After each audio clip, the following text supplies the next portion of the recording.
സമസ്ത കേരളീയർക്കും എൻ്റെ വിനയം നിറഞ്ഞ ഓണാശംസകൾ. ഈ ഓണാശംസകൾ ഞാൻ പറയുമ്പോൾ തന്നെ വളരെ ദൗർഭാഗ്യകരമായൊരു സാഹചര്യത്തിൽ ഇന്ന് ഇന്ത്യയിൽ അപ്രസക്തമായ രാഷ്ട്രീയ പ്രസ്ഥാനമാണെങ്കിലും CPM എന്ന് പറയുന്ന കമ്മ്യൂണിസ്റ്റ് പാർട്ടിയുടെ polit bureau secretary Sitaram Yechury അന്തരിച്ച ആ പശ്ചാത്തലത്തിൽ നിന്നുകൊണ്ടാണ് സംസാരിക്കുന്നത്. എന്നാൽ അതോടൊപ്പം പ്രധാനപ്പെട്ട ഒരു കാര്യം, ഈ തിരുവോണ നാളിൽ ഈ വാണം കത്തിച്ചു വിടുന്നത് പോലെയാണ് വിലക്കയറ്റം. കമ്പോളത്തിൽ, മലക്കറി കടകളിൽ, തുണിക്കടകളിൽ ഒരിടത്തും അടുക്കുവാൻ നിവർത്തിയില്ലാത്ത രീതിയിലുള്ള ഭീകരമായ വിലക്കയറ്റത്തെ നേരിട്ടുകൊണ്ട് മലയാളി അവൻ ചിരകാലമായി ആഘോഷിച്ചു വരുന്ന ഓണം ഈ വർഷവും ആഘോഷിക്കുകയാണ്. ഈ ദുരിതങ്ങൾക്കിടയിലും ആഘോഷിക്കുമ്പോൾ തന്നെ നാം ഈ മാധ്യമങ്ങളിലും മറ്റ് സാമൂഹിക മാധ്യമങ്ങളിലുമൊക്കെ കാണുന്ന പ്രധാനപ്പെട്ട വിഷയം ഈ ഓണത്തിൻ്റെ പ്രശ്നങ്ങളോ വിലക്കയറ്റമോ ഒന്നുമല്ല. സാമൂഹ്യ ജീവിതത്തിൽ സാധാരണ മനുഷ്യൻ നേരിടുന്ന തൊഴിലില്ലായ്മയോ അതിൻ്റെ പ്രശ്നങ്ങളോ അതിൻ്റെ വേദനകളോ അല്ല. മറ്റൊരു കാര്യം എനിക്ക് പറയാനുള്ളത്, ഞാൻ കഴിഞ്ഞ ഈ കാഴ്ചപ്പാട് എന്ന യൂട്യൂബ് ഏകദേശം ഒരു മാസമായി ഞാനൊരു വീഡിയോ ഇട്ടിട്ട് പലതരം സാഹചര്യങ്ങളുടെയും മറ്റ് ചില ഉത്തരവാദിത്തങ്ങൾ ഏറ്റെടുത്തതിൻ്റെയും സമ്മർദ്ദത്തിൻ്റെ ഫലമായിട്ടാണ് കഴിഞ്ഞ ഒരു മാസമായി ഇത് മുടങ്ങിപ്പോയത്. അതിന് ഞാൻ എൻ്റെ പ്രേക്ഷകരോട്, ഇത് കേൾക്കുകയും കാണുകയും ചെയ്യുന്ന ആളുകളോട് ക്ഷമ ചോദിച്ചുകൊണ്ടാണ് ഞാൻ ഈ ചാനലിൽ ഇപ്പോൾ അവതരിപ്പിക്കുന്നത്.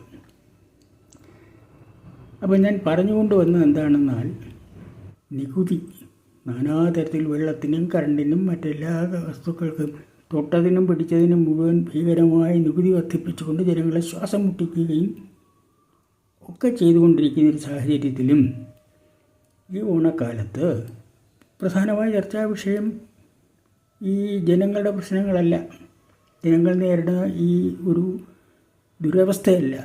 ഇവിടുത്തെ പ്രധാന പ്രശ്നം, നമ്മുടെ ചാനലുകൾ തുറന്നു നോക്കിയാൽ, ഇവിടുത്തെ പത്രങ്ങൾ നോക്കിയാൽ എല്ലാം MR അജിത് കുമാർ എന്ന് പറയുന്ന ADGP RSSൻ്റെ നേതാക്കളെ പോയി കണ്ടത് സംബന്ധിച്ച് ചർച്ചയാണ് ഏറ്റവും വലിയ തീവ്രമായി നടന്നുകൊണ്ടിരിക്കുന്നത്. അതൊരു നിസ്സാര കാര്യമാണെന്നോ ചർച്ച ചെയ്യേണ്ട കാര്യമല്ലെന്നോ ഒന്നും എനിക്ക് അഭിപ്രായമില്ല. പക്ഷേ അത്തരമൊരു പ്രശ്നം കൊണ്ടുവന്ന് മറ്റെല്ലാ പ്രശ്നങ്ങളെയും മൂടിക്കളയുന്നതിന് ഇവിടുത്തെ മാധ്യമക്കാർക്കും ഒരുപക്ഷെ സർക്കാരിൻ്റെയും താല്പര്യം അതായിരിക്കാം. ജനങ്ങളുടെ ദൈനംദിന ജീവിതത്തിൻ്റെ ബുദ്ധിമുട്ടുകളെക്കുറിച്ച് ചർച്ച ചെയ്യാതെ ഇത്തരം കാര്യങ്ങൾ സംസാരിച്ച് ഈ ഓണക്കാലവും കഴിഞ്ഞു പോകട്ടെ. അതിൻ്റെ മറ്റൊരു വശമാണ് KSRTC. ജനങ്ങളുടെ നിത്യാവശ്യത്തിന് വേണ്ടി അവരെപ്പോഴും ഉപയോഗിക്കുന്ന KSRTC എന്ന് പറയുന്ന ആ മേഖലയിൽ തൊഴിലാളികൾക്ക് സമയത്ത് ഈ ഓണക്കാലത്ത് പോലും ശമ്പളം ലഭിക്കാതിരിക്കുന്ന സമയത്ത് തന്നെ ബിവറേജസ്, മദ്യപാനികൾക്ക് ആഘോഷിക്കുന്ന ബിവറേജസ്, അതിലെ തൊഴിലാളികൾക്ക് 1 ലക്ഷത്തോളം രൂപയാണ് അവർക്ക് ബോണസ് കൊടുക്കുന്നത്. 1 ലക്ഷത്തോളം രൂപ ബിവറേജസ് കോർപ്പറേഷനിലെ ജീവനക്കാർക്ക് ബോണസ് കൊടുക്കുമ്പോൾ മനുഷ്യന് അവൻ്റെ യാത്രയിൽ അനിവാര്യമായിരിക്കുന്ന KSRTCയുടെ ജീവനക്കാർക്ക് ശമ്പളം പോലും കൊടുക്കാൻ കഴിയുന്നില്ല എന്നതാണ് അവസ്ഥ. ഈ വൈരുദ്ധ്യങ്ങൾ നാം കാണേണ്ടതാണ്. ജനങ്ങളുടെ ആവശ്യത്തിന് വേണ്ടി ഓടുന്ന സേവനം നടത്തുന്നവർക്ക് ശമ്പളം പോലുമില്ല. ജനങ്ങളെ നശിപ്പിക്കുന്ന മദ്യം വിൽക്കുന്ന ആളുകൾക്ക് 1 ലക്ഷം രൂപ ബോണസ്. എങ്ങോട്ടാണ് കേരളം പോകുന്നതെന്നുള്ളതിനെക്കുറിച്ച് നമുക്ക് ആലോചിക്കാം. പക്ഷെ അത്തരം ആലോചനകൾക്കും ഇവിടെ ഇപ്പോൾ മാധ്യമങ്ങൾക്കോ മറ്റ് സാമൂഹ്യ ചിന്തകന്മാർക്കോ ഒന്നും സമയമില്ല. അവരുടെ സമയം മുഴുവൻ ഒരു ADGP, അയാൾ കുപ്രസിദ്ധനാണ്, ക്രിമിനലാണ്.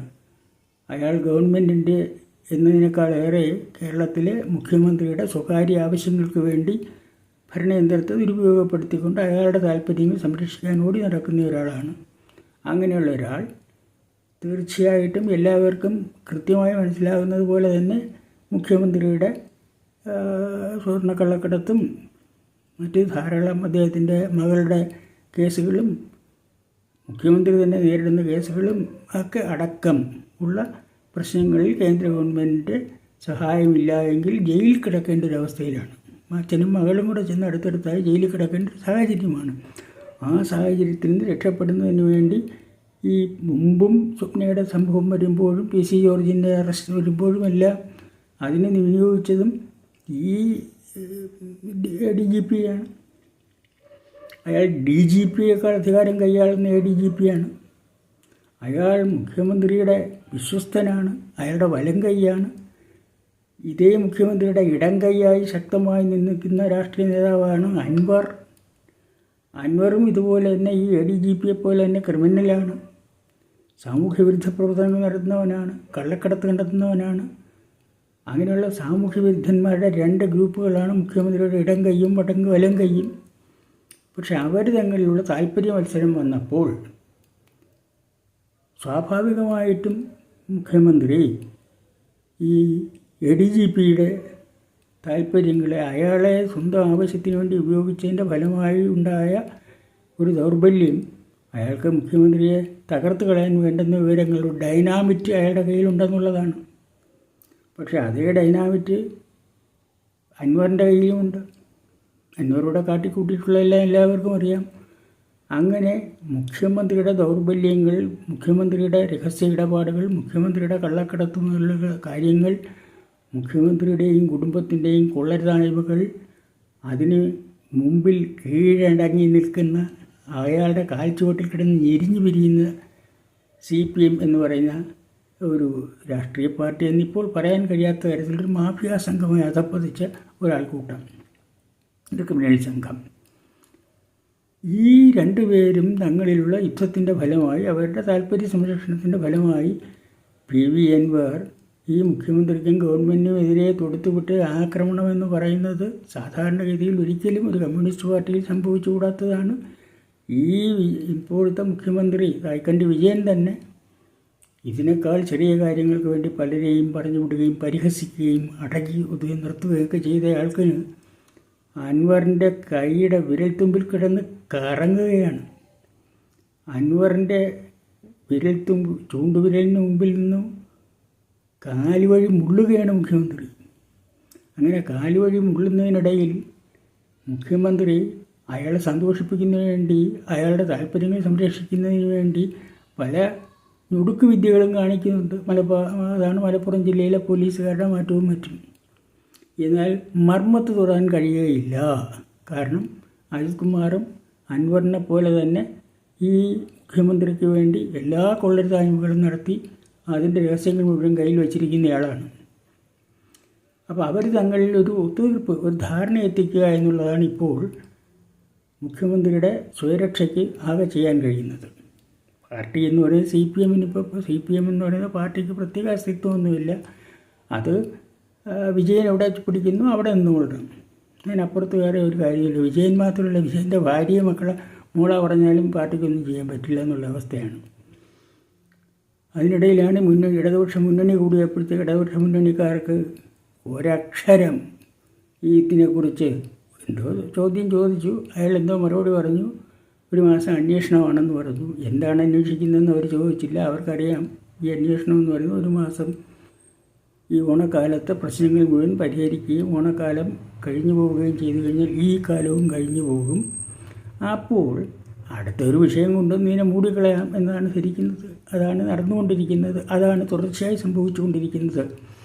അങ്ങനെ കേരളത്തിൻ്റെ രാഷ്ട്രീയ സാഹചര്യത്തെ മലീമസമാക്കിയിരിക്കുകയും കേരളത്തിൽ ഒരു രാഷ്ട്രീയ പാർട്ടി എന്ന് പറയുന്ന തരത്തിൽ CPMൻ്റെ വർഗീയതയും അവരുടെ മറ്റ് കൊള്ളരുതായ്മകളും ജനാധിപത്യ വിരുദ്ധം, ഏകാധിപത്യത്തിൻ്റെ അല്ല, അവർ ശരിക്കും ഒരു ഫാസിസ്റ്റ് ഓർഗനൈസേഷൻ എന്നുള്ള നിലയിൽ ചെയ്താണ് പണിഞ്ഞുകൊണ്ടിരിക്കുന്നത്. പറയുന്നത് ജനാധിപത്യവും മതേതരത്വവും പറയുകയും നേരെ വിപരീതമായി പ്രവർത്തിക്കുകയും ചെയ്യുന്ന CPMൻ്റെ പിണിയാളികളായി അവരുടെ കൂട്ടത്തിലുള്ള മുന്നണി മുഴുവൻ മാറിയിരിക്കുന്നു എന്നത് ആ കാര്യം കൂടെ ഇപ്പോൾ വ്യക്തമായി. ഇതാണ് നടന്നുകൊണ്ടിരിക്കുന്നത്. ഇങ്ങനെ ഒരു ദുഷിച്ച സാഹചര്യത്തിലൂടെ കടന്നു പോകുന്ന കേരളത്തിലെ മനഃപൂർവ്വം തന്നെയായി ഇങ്ങനെ ഒരു വിവാദത്തിലേക്ക് വലിച്ചെറിഞ്ഞുകൊണ്ട് ചർച്ച ചെയ്യുന്നു, അന്വേഷിക്കുന്നു. എന്ത് ചർച്ച ചെയ്യാനാണ്?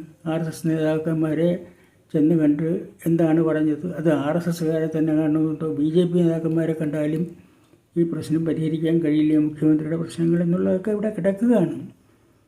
അപ്പോൾ എന്തായാലും അതിനേക്കാൾ നിഗൂഢമായ ഏതോ കാര്യങ്ങൾ, RSSൻ്റെ സമ്മതം കൂടെ വേണ്ടുന്ന ഏതെല്ലാമോ നിഗൂഢ രഹസ്യങ്ങൾ വിജയന് സാധിച്ചെടുക്കാനുണ്ട്. അതിൻ്റെ ദൂതനായിട്ടാണ് ഈ ക്രിമിനലായിട്ടുള്ള അയാളെക്കുറിച്ച് അൻവർ തന്നെ പറഞ്ഞ കൊലക്കുറ്റങ്ങൾ വരെ ചെയ്തിട്ടുള്ളവനും കള്ളക്കടത്തും മറ്റേ അധിക അമിതമായ ധനസമ്പാദനവും മാത്രമല്ല കൊലപാതക കൃത്യങ്ങൾ പോലും നടത്തുന്നവനും ഈ സ്വർണം പൊട്ടിക്കലിൻ്റെ നേതൃത്വമുള്ളവനുമൊക്കെയാണ് ഈ ADGP ഏതാണ്. നാട്ടിലെ ക്രമസമാധാന പ്രശ്നം കൈകാര്യം ചെയ്യേണ്ടവൻ്റെ പ്രധാന ജോലി കള്ളക്കടത്ത് സ്വർണം പൊട്ടിക്കൽ ആണ്. അപ്പോൾ ഈ അവസ്ഥയിൽ കേരളത്തെ കൊണ്ടെത്തിച്ചിരിക്കുന്ന ഒരു ഭരണകൂടം, ആ ഭരണകൂടത്തിന് നേതൃത്വം കൊടുക്കുന്ന ഒരു ക്രിമിനൽ, അദ്ദേഹം ഒരു ഗുണ്ടാത്തലവനെ പോലെ പെരുമാറുന്ന ആ ഗുണ്ടാത്തലവനെ ഒരു അനിൽകുമാറും ഒരു അൻവറും കൂടെ രണ്ട് വശത്തും നിന്ന് വിയർപ്പിക്കുകയാണ്. ഒരക്ഷരം മിണ്ടാൻ കഴിയാത്ത രീതിയിൽ, ഒന്നും പറയാൻ കഴിയാത്ത രീതിയിൽ അവരുടെ രണ്ടുപേരുടെയും, അൻവർ പറഞ്ഞ ഒരൊറ്റ വാക്യം മതിയല്ലോ കാര്യങ്ങൾക്ക്. 3 ചായപ്പൊടി നടത്താൻ കഴിവില്ലാത്തവനാണ് 10-26 വകുപ്പുകളും കൈവച്ചുകൊണ്ടിരിക്കുന്നതെന്ന് ഇത്ര പരമപോഷനാണ് എന്ന് നിസ്സാരമായി അൻവറിനെ പോലൊരുത്തൻ പറഞ്ഞിട്ട് പോലും ഒരക്ഷരം മിണ്ടാൻ കഴിയാതെ തല കുനിച്ച് നിൽക്കുന്ന കേരളത്തിൻ്റെ മുഖ്യമന്ത്രി കേരളത്തിലെ ജനങ്ങളെ മുഴുവൻ അപമാനിക്കുകയാണ്. കൊള്ളയടിക്കുന്നത് ഒരു വശം, അതിനേക്കാളേറെ അപമാനിക്കുകയാണ് ചെയ്യുന്നത് എന്ന കാര്യം ഓരോ കേരളീയനും ശ്രദ്ധിക്കുകയും ഈ LDF എന്ന് പറയുന്ന സംവിധാനം തന്നെ ഒരു പാഴ് വസ്തുവായി കേരളത്തിലെ ജനങ്ങളുടെ തലയിലൊരു മാലിന്യമായി വീണ് കിടക്കുകയാണ്. അതിനെ എങ്ങനെ കൈകാര്യം ചെയ്യണം എന്നാളുകൾ ബോധപൂർവം ചിന്തിച്ച് പെരുമാറി ഈ ഒരു ആപത്തിൽ നിന്ന്, LDF എന്ന ആപത്തിൽ നിന്ന് കേരളത്തെ രക്ഷപ്പെടുത്തുന്നതിന് കേരളത്തിലെ ജനങ്ങൾ തയ്യാറാവുകയും ചെയ്യണം എന്ന് മാത്രം പറഞ്ഞുകൊണ്ട് തൽക്കാലം ഞാൻ ഇത് അവസാനിപ്പിക്കുകയാണ്.